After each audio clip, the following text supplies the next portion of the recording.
Ciao a tutti, sono Ernestina dalla Corte Lucio e benvenuti a una nuova puntata di Ernestina dalla fine del mondo, eccellenze dolomitiche. Un grande patrimonio del territorio veneto sono le colline del Prosecco di Conegliano e Valdobbiadene.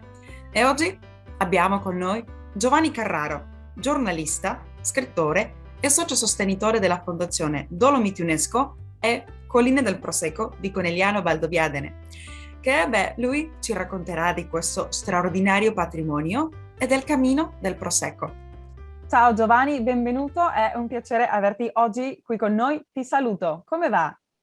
Benissimo, ciao a tutti gli italiani nel mondo. Ecco, stupendo. Parlando di italiani nel mondo, prima di iniziare, in modo che i nostri ascoltatori che sai che ci seguono su Radio AVM, Voce delle Dolomiti, in tutto il mondo, ti possono conoscere un po' meglio. Ti puoi presentare, puoi raccontarci qualcosa su di te? Beh, molto velocemente, io sono appassionato di montagna e sono nato in mezzo alle montagne, quindi a Pieve di Cadore, sotto il Monte Miaron e il Monte Cridola, che sono delle eccellenze dolomitiche. Questo mi ha portato poi a conoscere un sacco di cose della montagna, poi per motivi professionali mi sono spostato a Treviso negli anni '80 e qui ho scoperto le prealpi trevigiane, che sono un'altra realtà, una bellissima realtà piena di cose da scoprire. Mi ha portato poi a scrivere dei libri. Io ho scritto 5 libri a proposito delle montagne trevigiane e bellunesi, sempre delle prealpi, e poi col tempo sono diventato anche documentarista, quindi videomaker, come vuoi chiamarlo. Ho fatto dei documentari sulla montagna, forse il più importante possiamo dire è Tre Cime di Lavaredo, la Trinità delle Dolomiti, che è anche disponibile su YouTube per gli amici in giro per il mondo, possono andare a vedere le nostre montagne anche da distante. E poi ultimamente sono diventato socio sostenitore delle Dolomiti UNESCO e socio sostenitore di Colline di Conegliano e Valdobbiadene UNESCO. Con questo ultimo progetto delle colline del Prosecco io ho mappato tutta la rete di sentieri del territorio in questione, che sono 40 itinerari, e in più la ciliegina sulla torta è nato questo cammino che è stato ideato circa 8-9 mesi fa insieme alla Regione Veneto, insieme alla Presidente dell'UNESCO, delle colline dell'UNESCO, Marina Montedoro. Abbiamo delineato un tracciato e questo penso che sarà anche un tema che parleremo, che discuteremo questa sera, perché è veramente interessante. Diciamo un cammino di Santiago in miniatura, possiamo dire? Sì, dai, chiamiamolo così. Sì, guarda, stavo giusto per chiedere, certamente parleremo più in avanti, ci potrai anche raccontare. Sì, anche abbiamo avuto la dottoressa Montedoro come ospite nel nostro programma, è stata bravissima, ci ha anche raccontato e speriamo anche contare con la tua partecipazione, raccontando un po' questo territorio, perché come sempre cerchiamo di fare, di diffondere le eccellenze di questo territorio e condividerle, diciamo, con i nostri ascoltatori. Complimenti innanzitutto per tutto il lavoro che fai, Giovanni, fai un sacco di cose. E tu, diciamo, oltre ad essere, diciamo, sei un grande appassionato di montagna, visto che ti definisci così, sei nato, diciamo, nelle montagne, nelle Dolomiti. Come è nata questa passione per la montagna e cosa significa la montagna per te? Beh, allora, perché è nata la passione? Te l'ho detto prima, sono nato a Pieve di Cadore, quindi sono caduto in quel territorio. Poi, ovviamente, fin da ragazzo ho cominciato a camminare su queste vette dolomitiche, il Cristallo, le Tofane, le Tre Cime di Lavaredo, i monti dell'Alpago, i monti del Bellunese. Insomma, più o meno li ho girati come un buon turista. E cos'è che mi piace della montagna? Allora, mi piace la montagna, sì, ma non dobbiamo viverla come, diciamo, in maniera fredda, come fosse una roccia lì statica. A me piace unire la montagna con la gente di montagna, mi piace la cultura associata alla montagna, le tradizioni, le antiche tradizioni. Io vado sempre dagli anziani a chiedere informazioni perché li ritengo, li chiamo io l'hard disk della nostra cultura. Cioè noi tiriamo fuori sempre informazioni da questi personaggi che ci insegnano la toponomastica, come era un tempo, come era recitata correttamente e quindi la trasferisco poi nelle mappe. Io sono oltretutto consulente della cartografia ufficiale di queste escursioni e cerco di dare sempre la toponomastica così come viene recitata dagli anziani. E poi tanta cultura legata a un sacco di argomenti, la storia antica, la storia moderna, la Grande Guerra, la geologia, i fiori, insomma tutto quello che si incontra camminando. Io lo racconto e lo metto insieme alla pura descrizione dell'itinerario. Quindi nasce un lavoro che è fatto di escursionismo, anche tecnologico insieme al GPS, e questa è la grande novità degli ultimi anni, che è importantissima perché ci aiuta a non perdersi sui sentieri anche in caso di nebbia, in caso di neve. Ma poi c'è sempre il box di approfondimento culturale, quindi se vedo un capitello, se vedo un muro medievale, se vedo una chiesetta, io sono curioso, entro nella chiesa, guardo quella pittura e voglio capire chi l'ha fatta e lo voglio trasferire nei miei libri. Ecco, beh, parlando giusto che tu, oltre ad essere un appassionato per la montagna, sei uno scrittore, hai fatto tanti libri, no, per far conoscere la montagna che ami tanto e si vede nel tuo entusiasmo. Qui immagino che racconti l'amore per la montagna. Raccontaci, ricordaci un po' quanti libri hai fatto e sempre sullo stesso argomento, diciamo la montagna, o c'è qualcos'altro? Sono 4 libri della montagna pura come escursionismo e poi ho fatto un libro durante il lockdown a proposito di curiosità sempre legate alla montagna, le antiche tradizioni, i detti popolari, uno strumento di lavoro che usavano i nostri nonni. Ho fatto questi racconti e erano esattamente quanti i giorni del lockdown, perché ne ho fatto uno per ogni giorno, e alla fine li ho raccolti in un libro che si chiama La stecca prealpina, e adesso ti spiego anche perché si chiama così, e l'incasso di questo libro l'ho donato alla Regione Veneto per la lotta contro il Covid. Oh, ma che stupendo, complimenti Giovanni, bel gesto anche. E cerco di fare più possibile delle opere sociali, ecco, questo sì, perché il mio lavoro è un altro. Io Che lavoro vendo, fai Giovanni? Raccontaci, così ti vendo conosciamo. io sono concessionario di automobili e autocarri di Mm. Mercedes-Benz, la mia famiglia è del 1976, concessionaria di automobili. E, e niente, questo però è il mio lavoro, il mio trabajo principale, Bravo, no? con lo spagnolo. E a fianco di questo lavoro c'è la passione, quindi se vogliamo la montagna è anche un po' una valvola di sfogo per me. Finisce il mio lavoro, che sono sempre pieno di impegni, di questi problemi, quando io metto gli scarponi si apre un mondo e mi distrago, divento tranquillo e sereno.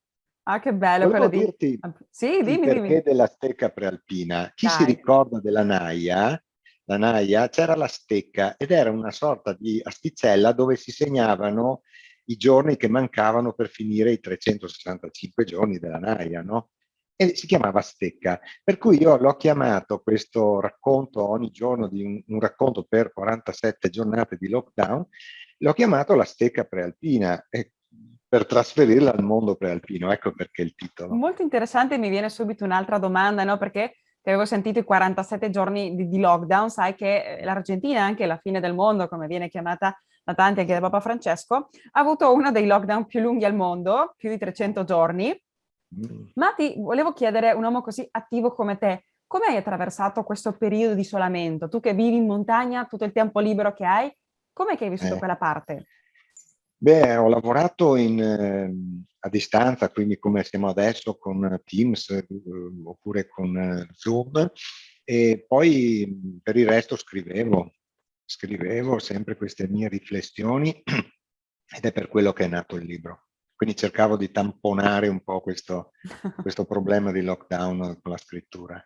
Io quando ho Sì. qualche momento di libertà o vado a camminare in montagna o scrivo. È bello questo. Poi un altro libro che mi ha tirato un po' l'attenzione è un libro dove penso che hai fatto conoscere un po' anche la cultura delle montagne. In uno parli di sentieri nascosti. Sì. Perché non ci racconti un po' ai nostri ascoltatori così anche forse si interessano e diventano i tuoi lettori, chissà. Quello è stato il secondo libro che ho scritto, I sentieri nascosti delle Prealpi Trevigiane, perché sono tutti quei sentieri un po' dimenticati.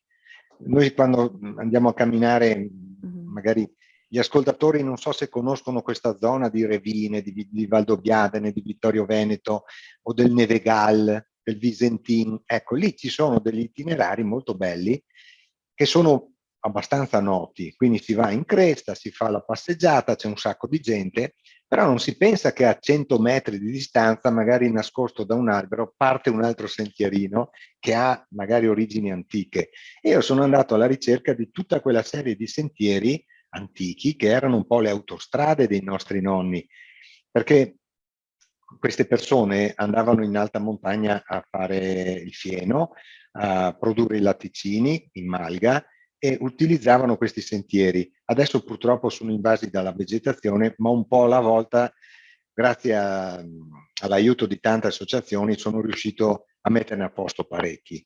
Pensate che tra Segusino e Stevenà, che è in provincia di Pordenone, dove finiscono le prealpi trevigiane, abbiamo 930 chilometri di sentieri, tra quelli principali e quelli nascosti. Per cui ho fatto 2 libri, i primi 2. Il primo era riscoprire le prealpi trevigiane e il secondo i sentieri nascosti delle prealpi trevigiane. Poi ne è nato un terzo che è Visentin Selvaggio, l'ho dedicato tutto alla dorsale maggiore della vetta delle Prealpi più importante, che è appunto il Col Visentin, 1763 metri. Se c'è qualche bellunese che mi sta ascoltando, sa benissimo che da Belluno, guardando verso il Nevegal, si vede un cono che sale, è il Col Visentin.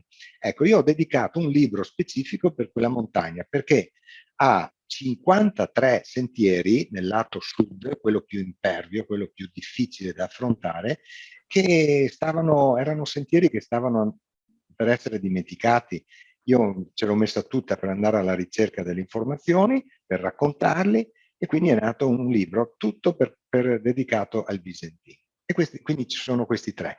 Poi è nato un altro libro che ha continuato un po' la mia ricerca dei sentieri prealpini, e Prealpi Flash, dove io ho unito la tecnologia del GPS, che è appunto questa grande novità degli ultimi anni ed è importantissima, come dicevo prima, e quindi prendo un pubblico abbastanza vasto, che può essere quello del camminatore tranquillo o anche il camminatore più esperto, più tecnologico, appunto con Prealpi Flash, ma anche un lettore che vuole approfondire un po' la cultura di montagna, che può essere capire una vetta, come è nata, quali sono le origini geologiche. Io le racconto grazie a questi esperti.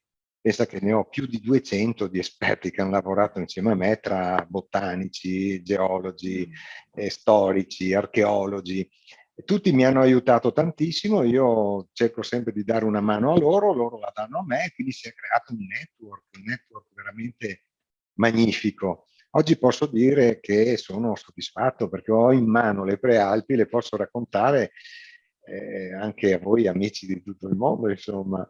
Certo, molto interessante anche non solo parlarlo con te, ma sapere che tutto quel patrimonio, diciamo, tutte quelle conoscenze, ma anche tutta quella parte della cultura è da qualche parte reperibile, possiamo leggere, informarci, conoscere e anche aiutare a diffondere una volta che uno viene a conoscenza, no? Ritengo che è molto importante quel lavoro che fate di sistematizzare, diciamo, di lasciare quello per le future generazioni e per tutti quelli Certo. che veramente vogliono informarsi, sapere di più.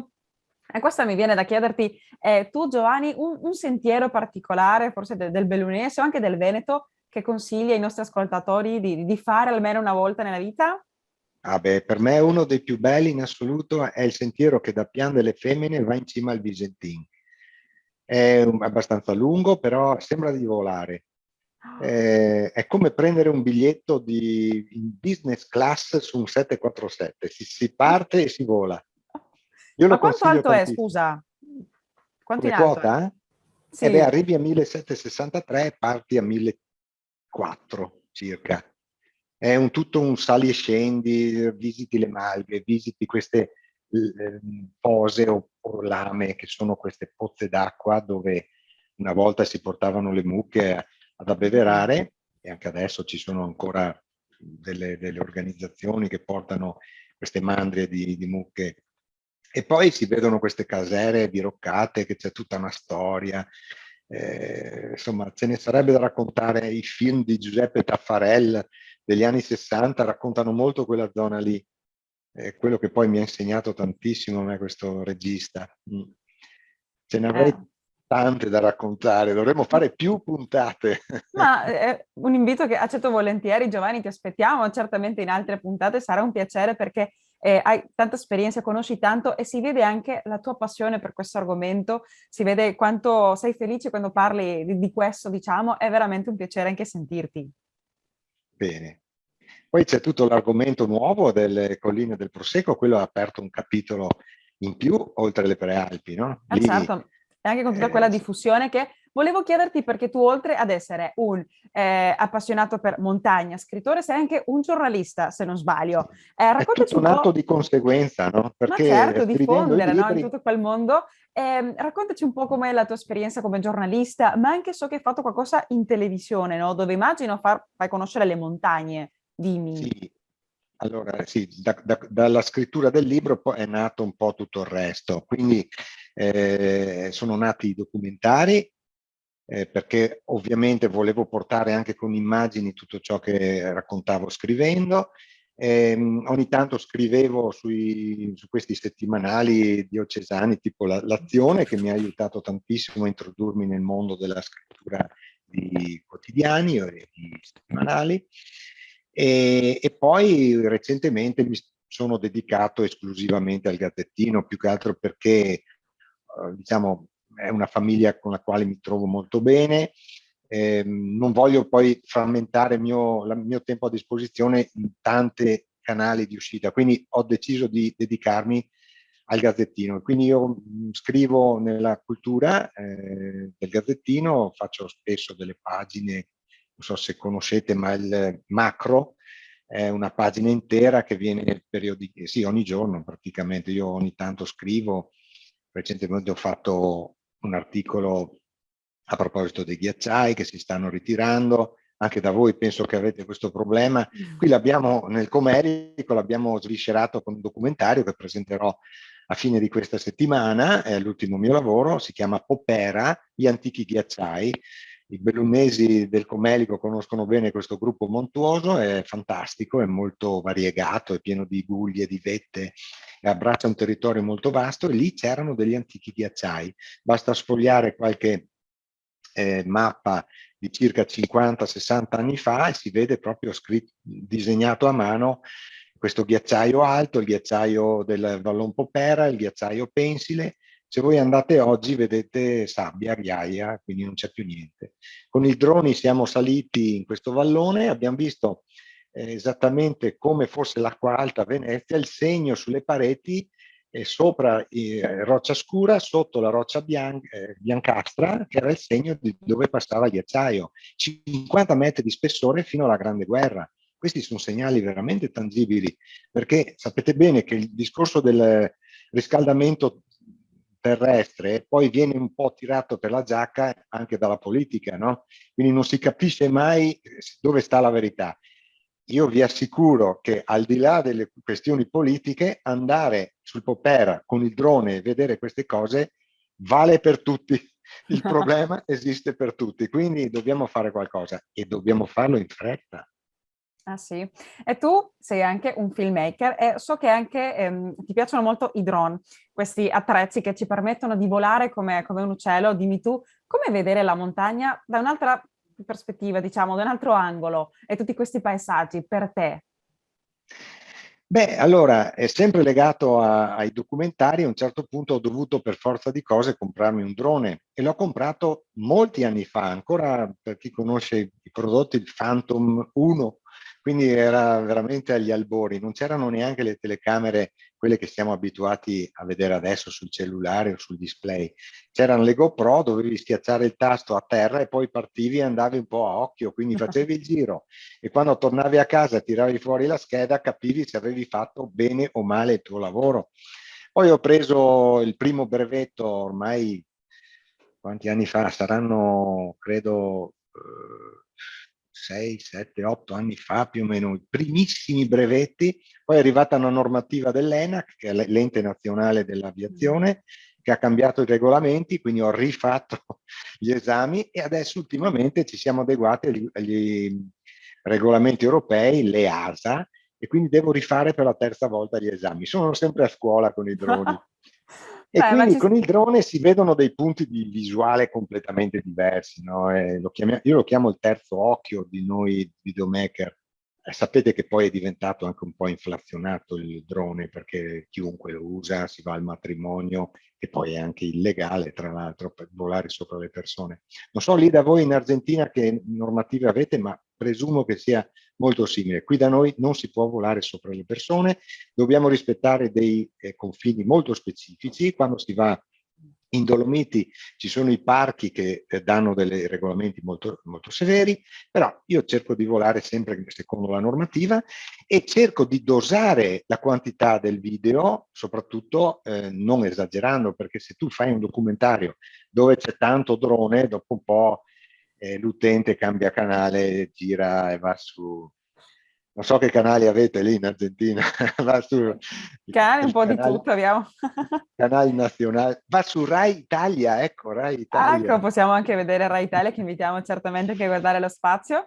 No, ma sai che devo informarmi meglio, ma sì, anche qui in Argentina l'argomento drone si sta ancora sviluppando, diciamo, e no, non è consentito registrare, diciamo, violare la privacy di nessuno, nemmeno delle proprietà Esatto, private, quindi diciamo c'è tutto questo argomento che anche ritengo importante e che si deve legislare perché poi se no, non so, c'è qualche problema. sì. Ma comunque volevo avere un po' il tuo parere perché sei un regista, quindi sei abituato a catturare con una camera diversi angoli e questo offre uno assolutamente nuovo. Non era Il così mio prima, no? consiglio è usare poche immagini da drone e usarle bene. Questo sì. Ecco, ma stupendo il Ecco, consiglio. se voi andate a vedere il mio film delle tre cime, lì ho usato il drone anche in maniera molto, molto bella, molto panoramica. Ci sono le tre cime di Lavaredo al tramonto e il drone che ci passa davanti è una cosa Oh, ma meravigliosa. che stupendo. Sai che io ho avuto l'opportunità, quando sono stata una delle volte a Belluno, di fare Sì. una gita nel Monte Piana e siamo saliti, è una Ah, cosa straordinaria. Siamo stati nelle trincee che ci hanno bene. portato insieme a me e un gruppo di amici. È veramente una panoramica mozzafiato incredibile. Ho detto la prossima volta devo salire su, ma mi sto ancora allenando, non arrivo Il così tanto. documentario comincia proprio dal Monte Piana, perché vedrai me che parlo, racconto e guardo in lontananza le tre cime di Lavaredo. Ma Proprio guarda. vedi che fatalità. No, ma invitiamo anche i nostri ascoltatori a guardarlo. Giovanni, dove possiamo trovare il tuo materiale? Hai delle reti sociali? Allora, i miei libri sono disponibili a livello internazionale su Amazon, si possono ordinare, quindi ho anche altre catene di distribuzione, però diciamo a livello internazionale io consiglio Amazon perché arriva un po' dappertutto, no? Per quel che riguarda i documentari c'è Telebelluno che li diffonde, lo vedete in streaming su web, poi ho i miei canali YouTube, e lì ci sono praticamente tutti, a parte quello di sabato perché verrà presentato in Comelico e poi lo metterò disponibile dalla prossima settimana. E poi ho Facebook, Instagram, quelle cose normali, insomma, che Ah, tutti stupendo, hanno. ma Ecco, io cerco bravo sempre di così. tenere aggiornati questi canali, non metto mai cose mie private, personali, io faccio solo cultura di montagna, quindi tutto questo che è la mia passione in Eh sostanza. sì, Quindi no, ma è non rischiate di importante. trovare il mio gatto, ecco, cioè, Ah. no, troverete la montagna. Poverino il gatto, no, ma ti capisco, fai bene Esatto, perché anche che sono si anche un bel deve gatto. diffondere, diciamo, tutte queste cose che la gente fa con amore e compasione. Mi sembra che è interessante, anche cerchiamo noi di farlo con le nostre proprie reti, perché riteniamo che è importante diffondere tutto questo patrimonio, questa parte della cultura che appartiene a tante persone, e specialmente ai nostri ascoltatori che ci seguono sempre qui su Radio AVM. Ehm, Tu lavori, ti trovi anche, parte di te, una parte del territorio veneto molto, molto, diciamo, molto bello. Ora sono patrimonio UNESCO, le colline del Prosecco. Sì. Mi piacerebbe poter raccontare ai nostri ascoltatori come vivi tu questo territorio e cosa ci puoi raccontare di questi posti meravigliosi, come le colline del Prosecco di Conegliano Valdobbiadene. Questa è la grande novità per me e il lavoro che sto portando a termine ormai l'ho concluso e sarà poi disponibile il nuovo libro che ho già completato e verrà pubblicato nei prossimi mesi si chiamerà Alla scoperta delle colline del Prosecco. Ci saranno 40 itinerari nuovi, completamente nuovi, che vanno ad abbracciare le colline di Valdobbiadene, di Vittorio Veneto, di Revine, di Cison di Valmarino, di Follina, di Conegliano, per arrivare anche alla pianura, perché il territorio è molto vasto, ma io direi di approfondire questo argomento guardando anche delle immagini, se sei d'accordo, Ernestina. Dai, certo, Giovanni, condividiamo. Allora, guardiamo. Quello sì, invito i nostri ascoltatori che ci stanno seguendo solo su Radio VM di visitare le reti sociali di Bellunesi nel mondo, anche le mie personali, dove lì sì potete guardare delle immagini, così possiamo anche incuriosire i nostri ascoltatori che certamente sulla radio non vedranno queste immagini, ma invitiamo loro a fare una visita ai nostri profili. Ma intanto Giovanni, dai, per favore. Condividiamo allora lo schermo. Ah no, perché devi autorizzarmi. Facciamo nuovamente. Ok. Eccoci. Perfetto. Siamo in due alla regia oggi. Ottimo. Ecco, qui abbiamo il territorio delle colline del Prosecco. Qui abbiamo una parte della provincia di Treviso. Vediamo un'area molto vasta che è verde chiaro, questa si chiama Commitment Zone. Poi abbiamo questa color pisello che è la Buffer Zone e poi c'è quella più scura che è la Core Zone. Questo è tutto il territorio dell'UNESCO. È stato dichiarato UNESCO nel 2019, il 7 luglio 2019, dalla Commissione internazionale, e questo è veramente un grande salto di qualità del nostro territorio. Andiamo a scoprire Giovanni, scusa, prima, cosa sarebbe sì. in altre parole forse la core zone, buffer zone, perché forse non conosce tanto l'inglese. In italiano come la possiamo spiegare? Allora, la core zone deriva da cuore, quindi il cuore, il centro dell'UNESCO, adesso lo vedremo nella prossima immagine, e poi diciamo, la Commissione ha accettato di dare altri territori circostanti per similitudine la appartenenza all'UNESCO, ma in realtà il vero territorio UNESCO è la core zone, quindi cuore, ricordiamocelo. Per vedere questo territorio andiamo a vedere questa immagine che è molto caratteristica. La vediamo presa dal monte Cesen sopra Valdobbiadene. Voi vedete queste colline che sono parallele tra di loro, delle lunghe linee, no?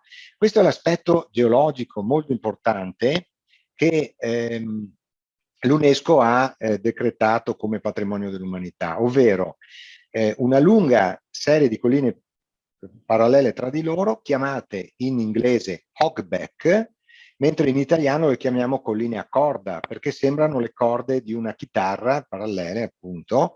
E questa è una caratteristica molto rara da trovare in tutto il globo terrestre. Lo vediamo soltanto nel Colorado, New Mexico, Iran, ma noi abbiamo una particolarità rispetto a loro. Continueremo a scoprire insieme la storia di Giovanni e il suo legame con il territorio delle colline del Prosecco nella prossima puntata. Vi aspetto prossima settimana. Intanto io vi saluto da qui, dalla fine del mondo. E ricordate, come dice il nostro motto, vicini e lontani, mai soli. Ringraziamo Ignazio dalla Corte Lucio per la musica e il montaggio e Patrizia Lucio alla regia.